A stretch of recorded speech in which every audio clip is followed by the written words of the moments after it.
आप सभी दर्शकों को मेरा नमस्कार। दोस्तों, इस वीडियो के अंदर मैं आपके लिए लेकर आया हूं बिहार राज्य विश्वविद्यालय सेवा आयोग असिस्टेंट प्रोफेसर लेटेस्ट अपडेट। ये आप देखिए, बिहार राज्य विश्वविद्यालय सेवा आयोग पटना के द्वारा ये अभी अभी आवश्यक सूचना जारी की गई है। और ये किससे संबंधित है?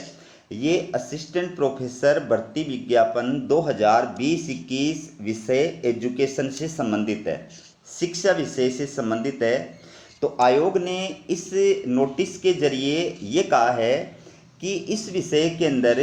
जिन अभ्यर्थियों के आवेदन फॉर्म को आयोग के द्वारा अस्थायी रूप से स्वीकृत किया था या अस्वीकृत किया था, उनकी जो सूची है वो 4 जून 2025 को प्रकाशित की गई थी। और उस सूची के ऊपर अभ्यर्थियों से अपनी दावा और आपत्तियां जो है वो आमंत्रित की गई थी, जिसके अंदर अपना दावा प्रस्तुत करने की जो अंतिम तिथि थी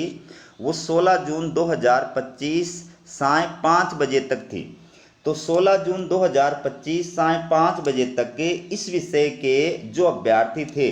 उन्होंने अपने आवेदन फॉर्म के फेवर के अंदर जो कागजात, जो डॉक्यूमेंट्स आयोग के द्वारा मांगे गए थे, अगर वो उपलब्ध कराए थे तो आयोग के द्वारा उन सभी अभ्यर्थियों के डॉक्यूमेंट्स के ऊपर, कागजात के ऊपर डिसीजन लिया गया था। ठीक है, जांच करने के बाद में और डिसीजन लिया गया कि कौन अभ्यर्थी शिक्षा विषय के अंदर इंटरव्यू के लिए अस्थायी रूप से पात्र घोषित किया गया है, कौन अभ्यर्थी इंटरव्यू के लिए अस्थायी रूप से अपात्र घोषित किया गया है। तो इस वीडियो के अंदर या आज के इस लेटेस्ट नोटिस के जरिए आयोग ने ये सूचना प्रकाशित की है कि शिक्षा विषय के अंदर अभ्यर्थियों के द्वारा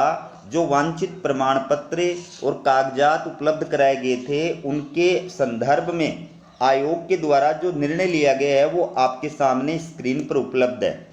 यहाँ पर कॉलम नंबर 1 के अंदर क्रम संख्या है, कॉलम नंबर 2 के अंदर अभ्यर्थियों की यूआईडी नंबर है जिनके आवेदन फॉर्म को अस्थायी रूप से स्वीकृत किया है या अस्वीकृत किया है।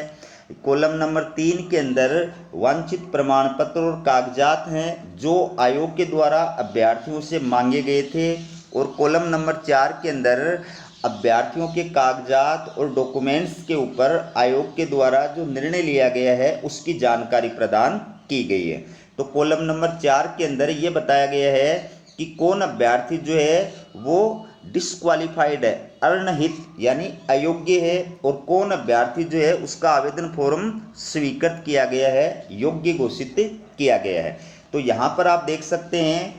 ये जो डॉक्यूमेंट्स है वो आयोग के द्वारा मांगा गया था। इस अभ्यर्थी से ये डॉक्यूमेंट्स आयोग के द्वारा मांगे गए थे, ये 4 डॉक्यूमेंट्स हैं। तो अभ्यर्थी के द्वारा अगर आयोग को ये डॉक्यूमेंट्स उपलब्ध कराए गए, उसके पश्चात आयोग के द्वारा डिसीजन लिया गया। तो जो डिसीजन लिया गया है वो कॉलम नंबर 4 के अंदर दिया गया है कि कौन अभ्यर्थी इस विषय के अंदर, शिक्षा विषय के अंदर इंटरव्यू के लिए सफल घोषित किए गए हैं और कौन अभ्यर्थी इंटरव्यू के लिए असफल घोषित किए गए हैं। तो आपको बता दूं कि हमारा जो YouTube चैनल है ये सिर्फ बिहार और यूपी असिस्टेंट प्रोफेसर की जानकारी प्रदान करने के लिए बनाया गया है। इसलिए अगर आप चैनल पर नए हैं तो चैनल को सब्सक्राइब जरूर करें। आपसे निवेदन है, क्योंकि आपसे जुड़ी हुई जानकारी हमेशा मैं लेकर आता हूं। और एक निवेदन और है कि आप इस वीडियो का जो लिंक है वो सोशल मीडिया साइट पर अपने दोस्तों के साथ शेयर जरूर करें। जो महिला अभ्यर्थी देख रही हैं उनसे भी निवेदन है कि अपनी सहेलियों के पास में इस वीडियो का लिंक जरूर शेयर करें ताकि ज़्यादा से ज़्यादा नए अभ्यर्थियों तक हमारा ये वीडियो जो है वो पहुंच सके, हमारा चैनल जो है वो पहुंच सके। तो चूंकि ये जो पीडीएफ है वो 123 पृष्ठों की है और आप जानते हैं कि इतना लंबा जो पीडीएफ है उसके बारे में जानकारी प्रदान करना पॉसिबल नहीं है। इसलिए मैं यहाँ पर आपको सिर्फ ये बता रहा हूँ कि आप आयोग की ऑफिशियल वेबसाइट पर जाकर के और ये पूरा जो पीडीएफ है वो देख सकते हैं। आयोग के द्वारा अभी अभी जो है इस विषय का ये पूरा पीडीएफ जो है वो अपलोड किया है। तो आप आयोग की ऑफिशियल वेबसाइट पर जाकर के ये पूरा जो पीडीएफ है वो देख सकते हैं। अंत के अंदर मैं आपको ये बता देता हूँ कि आयोग ने लास्ट में क्या कहा है कतिपय अभ्यर्थियों द्वारा आयोग के सूचना संख्या, ये जो आयोग के द्वारा सूचना जारी की गई थी 4 जून 2025 को, जिसके बारे में मैंने आपको जानकारी प्रदान की है, तो इसके द्वारा वांछित शैक्षणिक प्रमाण पत्रों या कागजात को निर्धारित समय तक आयोग को उपलब्ध नहीं कराया गया है। यदि वे साक्षात्कार हेतु आमंत्रित किए जाते हैं तो वे अपने सभी शैक्षणिक मूल प्रमाण पत्रों एवं अन्य आवश्यक प्रमाण पत्रों तथा वांछित आवश्यक कागजात की मूल प्रति का साक्षात के पूर्व सत्यापन कराना सुनिश्चित करेंगे, अन्यथा आयोग उचित निर्णय लेने के लिए स्वतंत्र रहेगा। तो यहाँ पर आयोग ने ये कहा है कि 4 जून 2025 को जो सूचना आयोग के द्वारा जारी की गई थी और उसके जरिए अयोग्य अभ्यर्थियों से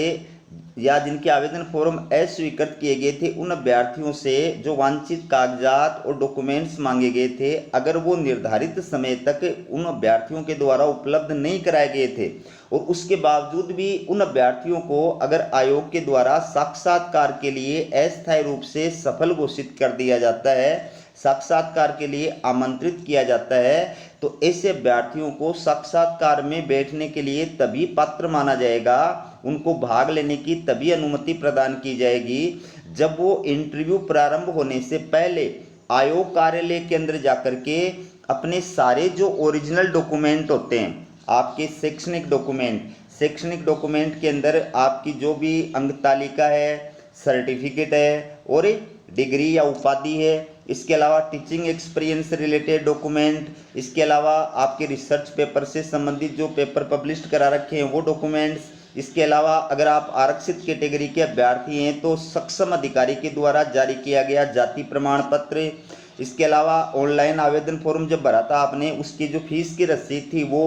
ऑनलाइन आवेदन फॉर्म की हार्ड कॉपी, ये सारे जो डॉक्यूमेंट हैं वो आपको ओरिजिनल रूप में लेकर के और इंटरव्यू से पहले आयोग कार्यालय के अंदर उपस्थित होना है, इनको चेक कराना है, जांच करानी है, तभी आप इंटरव्यू के अंदर भाग ले सकेंगे। तो आयोग के द्वारा जल्दी ही